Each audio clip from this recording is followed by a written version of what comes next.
And it is our favorite time of the week. It's time for another episode of the CVC Home Service Success Network. I feel really good. I just got off a plane, was able to make it here and be on time for this. But hey, we had already set it up that Cheryl would take this in case I did get back today to control this and run it. But hey, we're here. And looky here, we got Brandy back on today after she's been missing for the last couple weeks. And to be honest with you, this episode I've held up till she could get back because I wanted her input because this is something that she came up with a few years ago.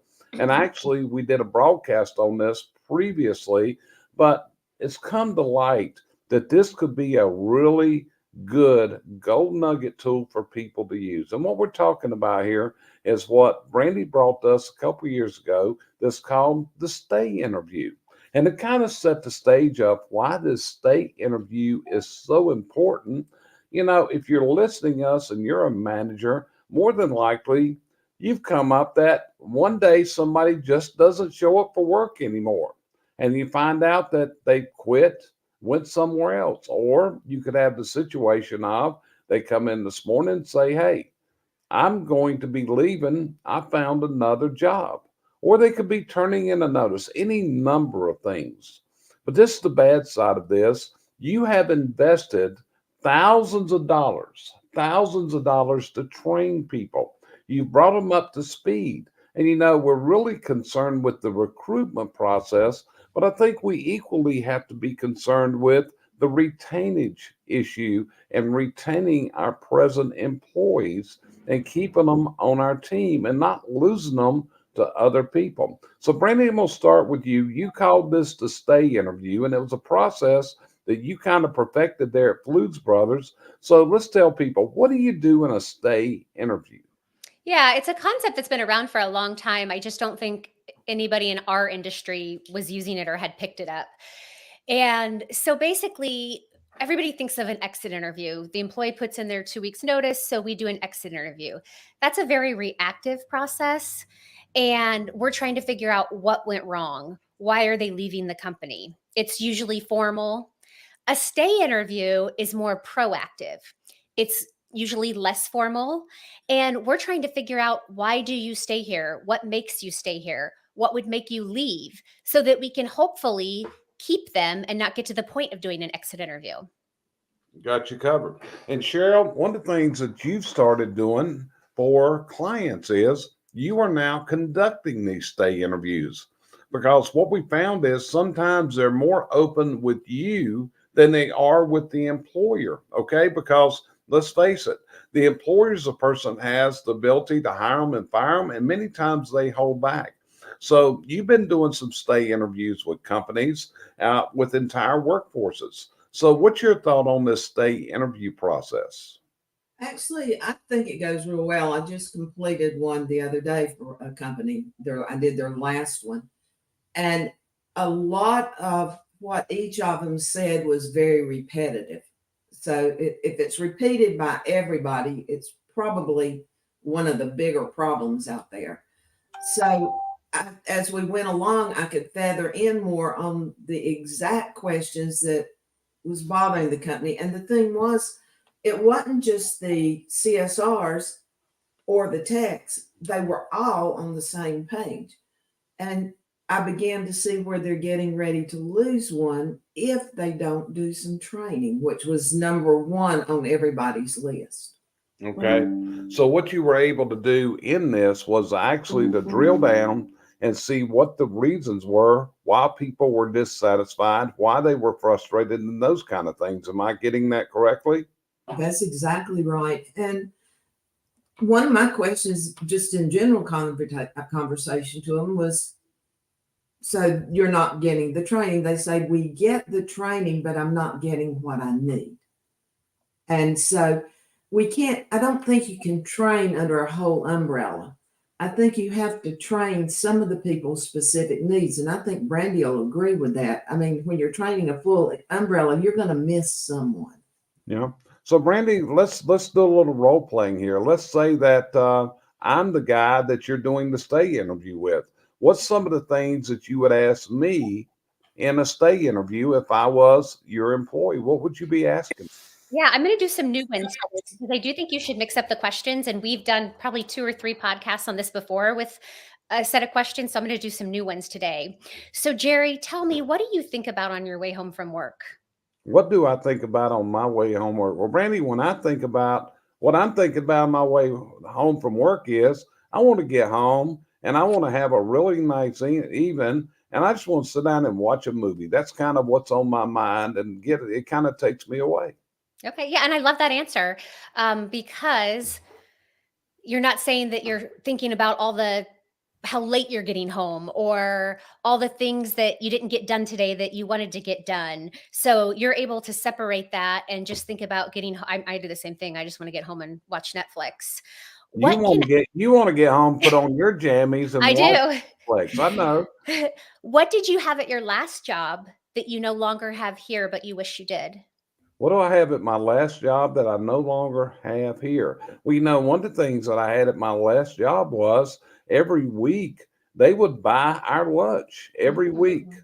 And it was really nice because, it was set up on Fridays, but we would always have lunch together. And that was really neat. It showed me that, the employer really cared about me.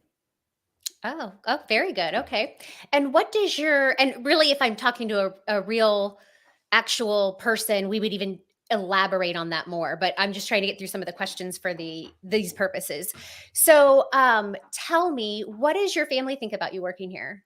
What is my family? Well, the first thing is you got to understand my wife's really a pain in the ass, Brandy. A lot of people don't know I've that, heard that. you know, it's not, she's really a great lady, but she can be a pain in the ass. If I leave my shoes laying in the wrong place or something like that, she can really be a badass on this kind of stuff. Okay. So, does that answer your question? Yes. In the past year, what has something that has happened at work that's giving you anxiety or caused you frustration or caused you to lose sleep?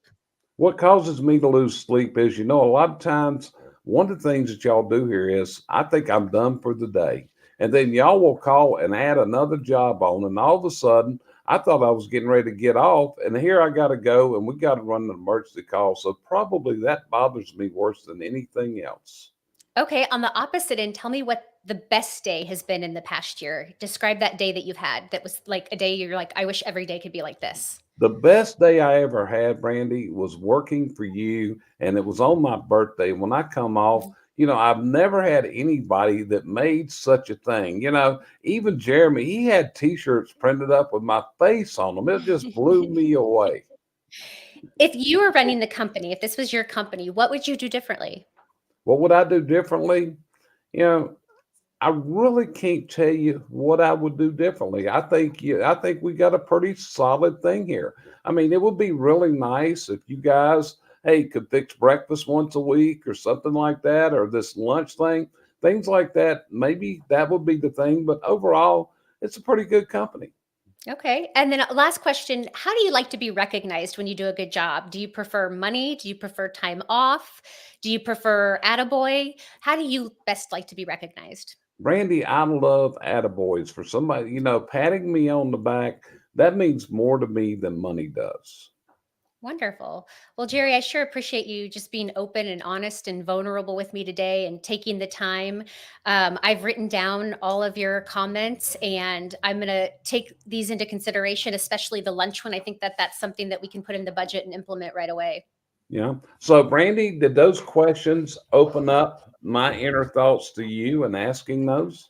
Yes, and I got a lot of insight.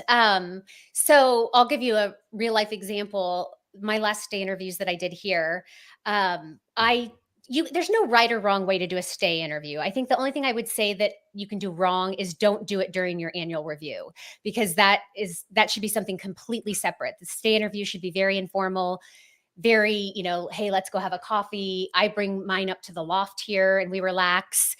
And so one of the questions was on my last stay interview was similar to what I asked you, what do you wish were different? And one of my CSRs said that she wished she could wear ripped jeans because ripped jeans, I guess, are in fashion and I don't allow ripped jeans. And I thought, if that is her biggest thing, I'm going to let her wear ripped jeans because I've got to get with the times. And I know that that's the fashion right now. So I allowed her to wear ripped jeans, and you would have thought I gave her $1 million. Yeah, and it does. So, Cheryl, what kind of questions would you ask? Let's pretend I'm the you're doing a stay interview with me. So, what kind of questions would you be asking me? Well, as Brandy, I always ask this one. Um, what did you like about the company? What do I like about the company? What I like about the company, Cheryl, is I truly believe that you guys care about us. And I know you did because, my wife had some issues, some medical issues, and y'all were there for us. I mean, it wasn't like there was pressure put on. I mean, I was going through a tough time and there was no pressure put on. You guys understood it, and it was evident you really cared about us. Mhm. The next one is, if I put you in charge of the company for a day and you could change anything that you would like, pick and choose, doesn't matter, what would you change about the complete company? Not about your job, but about the complete company. What I would change is we have to drive so far going to jobs sometimes. Sometimes we come in and it's an hour and a half getting to the first job in the morning. I mean, that's probably the biggest pain we go through is the amount of time that we're on the road just getting to jobs. Very good. Also, what do you think about the communication there? Are you able to speak up? Are you able to talk to your peers? Do you have good conversations, or do you sit in a corner all by yourself? I'm more of a guy that kind of sits in the corner. I'm not really boisterous. I'm more sit back and people would call me an introvert. I think when you did your that disc thing with me, I think you figured out I was kind of an introvert. A lot of people didn't know that I was. Yes, and that's why the disc helps me a lot because I can kind of see some things that I may can help you with. Now, tell us what we can do if I look at you and say, how can I help? Okay. Where you can help, as far as that, Cheryl, I can't really come up with anything off the top of my head. The biggest thing is just to understand that I have a family and I have small kids. And when they're sick or something like that, yeah, it weighs on me. But the thing is, you guys just seem to show so much concern for my family. It's really unreal and it's different than anywhere I've ever been before. So, are we giving you everything you need? You're giving me everything I need. The problem is, I need to be taking more of them online classes you want me to take. So that's not you, that's me. You're giving me this buffet of education to take, and I'm really not taking advantage of, but that's not on you, that's on me. And probably if Cheryl, your wife was your employee, I would ask you, and you sure you want to stay here? But the one that I didn't use it, but the one that I like is, if you asked yourself, would you work for yourself? Yeah, that's a good one. So Yeah, Brandon, I like why do you stay here kind of along those same lines. Like, what keeps you here? yeah, Randy, and somebody comes to work for us and they're a new employee, how often should we be doing this process in the first year of employment? Well, you've heard me say before, which is just so, so important, is that you've got to be, if when the employee's brand new, at least in that first 90 days, you've got to be doing at least weekly check ins with them. Fridays are usually a good time. How did your week go? What did you learn new this week? Checking in with their preceptor. That is critical. And we have failed at that in the past and lost employees because we just thought we were letting them sail, thought they were doing good, but we didn't do check in. So that's kind of like a mini stay interview. But as far as where you're going to ask, 15 to 20 questions, there's no right or wrong answer. I think at the very most, once a quarter. I think at the very least, twice a year. And I really prefer the twice a year, once at the beginning of the year, once at the end of the year, Yeah. or like the So, first quarter and fourth quarter. and what you said a while ago is now since y'all built the learning loft, which is kind of an apartment upstairs because it has a living room and a kitchen and all that. So you're going up there and it's more of an informal setting. Do you think that helps out where it gets away where you're not? Because let's face it, when they're in your office sitting across from the desk, it is a more formal, rigid meeting as a rule. So I'm just imagining you sitting there upstairs on the couch Yeah. with them, and they're on the couch, and you're kind of turned sideways. I'm picturing Brandy right now Got my sitting. leg up and That's what I was shoes getting off. ready to say. Yeah, knowing how you sit on the couch up there, and I'm picturing you that way right now, where you're away, so the phones aren't ringing, there's no background noise, that kind of Nobody stuff. can hear what they're saying. So if they want to say something about a coworker or whatever, nobody can hear it. Yeah, that's what I mean. So the setting is vastly important for this. Yes, absolutely. And take a walk too. That's a great one. If the weather's nice, go and take a walk for them. That feels very unintimidating because you're just walking side by side and having that conversation. You're not staring face to face. Okay. So, Cheryl, in your case, when you're doing the stay interviews for a client, you're doing these with Zoom, not on a telephone. Am I correct? So, Zoom, Zoom. okay. Yes, So, are you watching body language during this and reading their body language? by far, body language will tell you a whole lot more than their mouth will. So, Okay. but, and you also are aware if there's somebody walking by that Mike could hear, and then I can just change the conversation. I don't have to wait on them to do it. I started talking over one the other day just to change the conversation from what they were saying. Okay. So, you're entering in this, you've set up an appointment where you're setting up this Zoom. So, tell me, how does Cheryl relax the person to start with? What's the first words out of your mouth of what you're doing? Because you're dealing with somebody that may be on the other side of the country on completely different time zones, and they don't know you necessarily. They've never met you. So, how do you relax that person? Well, with the one that I just started, I introduced myself, even though they know my name, they've seen me on the stuff, they know where I'm coming from. I introduced myself. I explained I was there to help them.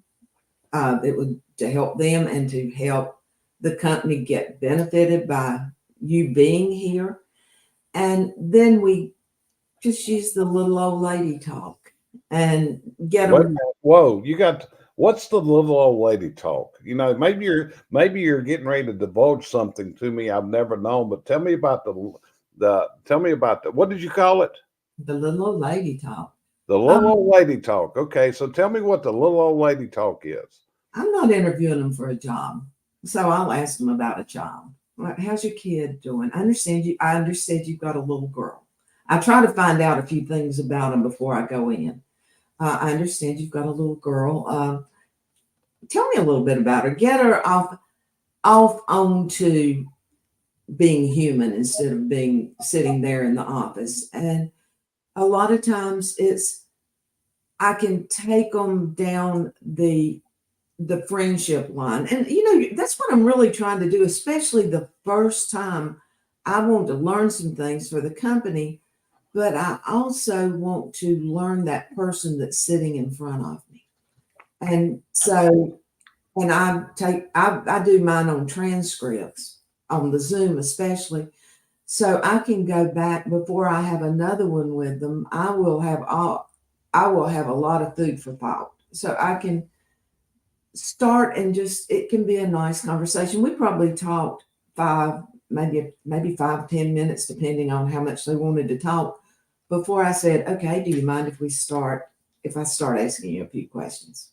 Yeah. So from there. So anyway, so Brandy, what about after that first year? What about somebody that's been, do we just do this when they're new? Or when they're when they've been there 3 years, five, we know that we have data that shows that we don't have long-term employees at a lot of companies. And we know that we're training and putting this training in, and we're hoping to keep them, but we're seeing turnover at a year and a half to 2 years if we're lucky. So what's the long-term plan with this? I mean, if if you can do it just once a year, that's better than nothing. Again, if you can do it twice a year, I think that's great. And it's okay to ask them one of the questions during your stay interview. Your questions should change up each time. One of the questions could be, have you applied for another job in the last 6 months? And if so, why? Go ahead and have that candid conversation. You're basically taking their temperature. Are they happy and they're going to be here for another 2 years, or are they going to leave? Ask them, are you looking to move up in the company? Is there a promotion that you think you've been passed over for? Go into those hard questions. And it's really like, it's like when we do SWATs, Jerry, and the owner of the company has really got to just sit back and listen and not get emotional and not, you definitely shouldn't be giving any retorts or any arguments. You just need to be there listening, hearing them, being that active listener and taking notes. Yeah, I understand. So Randy, you said something there. What's their reaction when you ask the question? Have you put in a note? Have you put in an application elsewhere, or are you how do you get to those questions where they will actually share that information with you? Well, with my own employees, and honestly, even with the clients that I do it for, I already have a relationship with them. They work for me. We see each other each day. So I already have a rapport with them. So it's not very intimidating. And they know that they can talk to me or tell me anything and it won't shock me.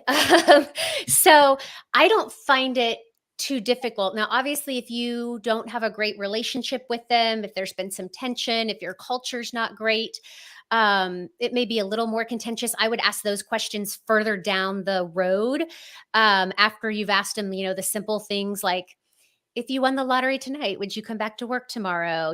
Ask them some fun questions and just kind of try to break the ice. It's also a good idea at the very beginning just to say, like, this is your time with me. I want you to be vulnerable. I want you to open up. Nothing you say can or will be held against you here.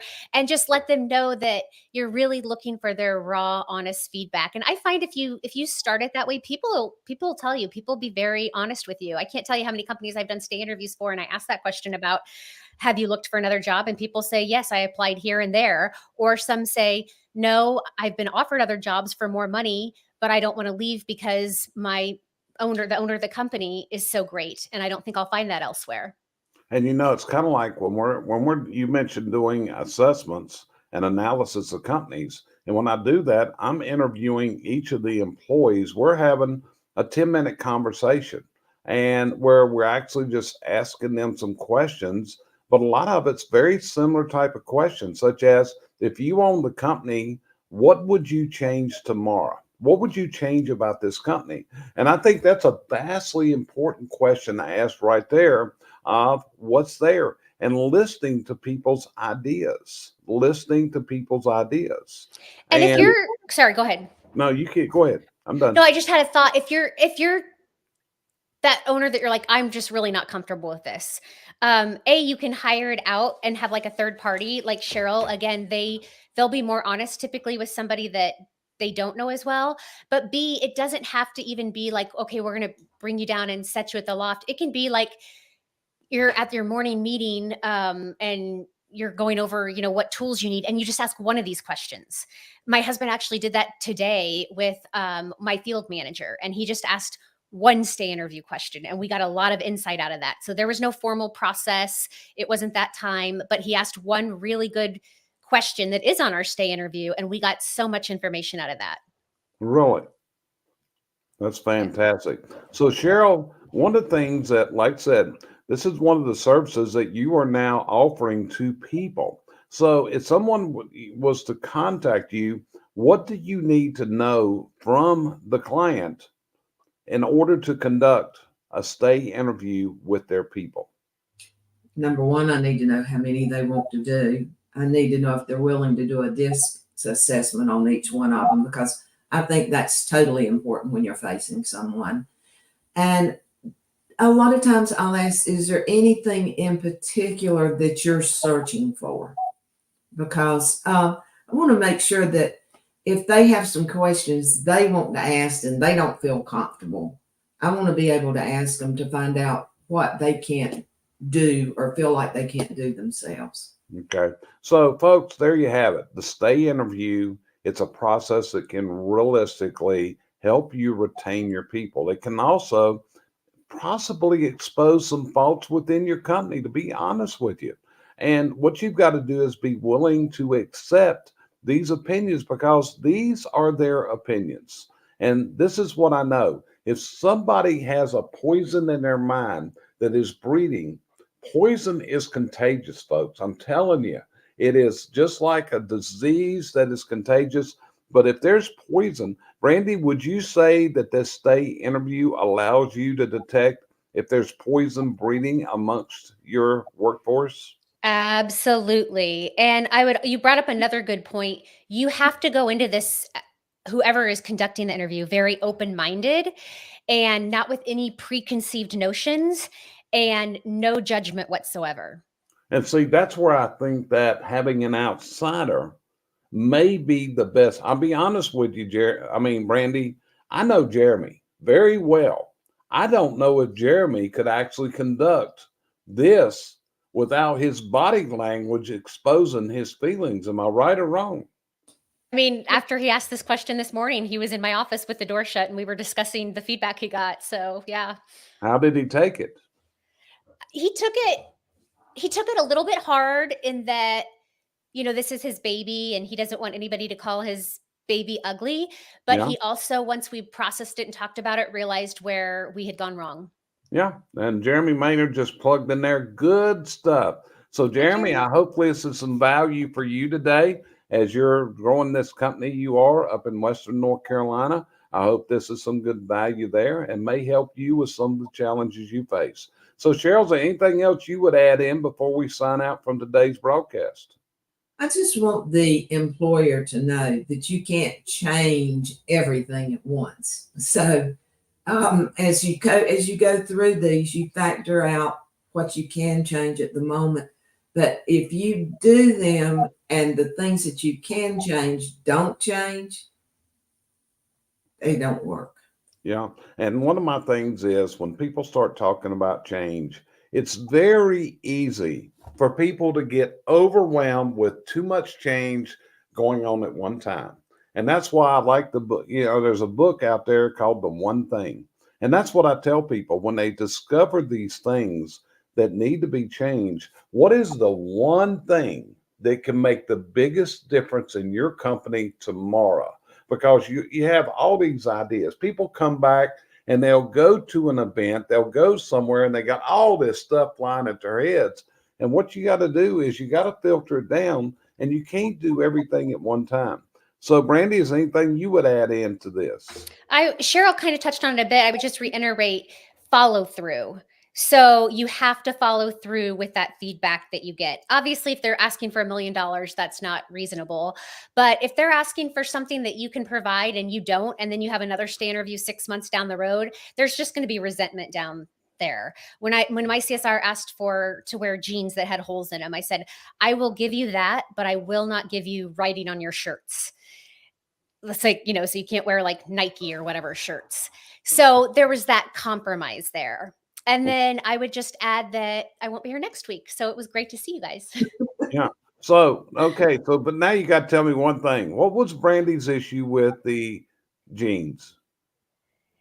Well, I'm old school. I'm old. And so You're not old. In my generation, you don't wear ripped jeans to work. It's not professional. Okay. But I have a teenage daughter and I know that is the look. And so it's just like tattoos. Back in my generation, you didn't show a tattoo. You didn't have a tongue piercing or a nose piercing. That's all changed now. And so I realized that I needed to give on that a little bit. Yeah. And see, that's what everybody's got to understand. Brandy can be kind of hard-nosed, okay? So anyway, hey, we hope this has been a topic today that will be a benefit to you. It is a process that can really help you on retaining your employees. And like I said, you may find out that it might be better if someone from outside the company does it. So you're seeing Cheryl's email address on the screen right in front of you right now. So if you want to know more about the stay interview, you're seeing Brandy's. Brandy can give you some background. Send her an email, send Cheryl an email. But if you're interested in having stay interviews done with your people, then send Cheryl an email. She'll be glad to set up a call, talk to you about it, and see if it's something we can provide for you, because that's what we do at CVC Success Group. We keep coming up with the processes, the methods, the concepts that'll really separate our people. And with that, hey, we appreciate you joining us on this episode of CVC Home Service Success Network. Tune us in next week without Brandy again. She's going to play hooky. But anyway, I'm going to, she last week she came on right at the end of, said, I just got out of class. So yeah, she checked in with us and all that. But I'm a anyway, busy girl. busy girl, that's right. So anyway, appreciate you joining us. Let us know how we can help you turn your business dreams into your business realities. See you next week. Be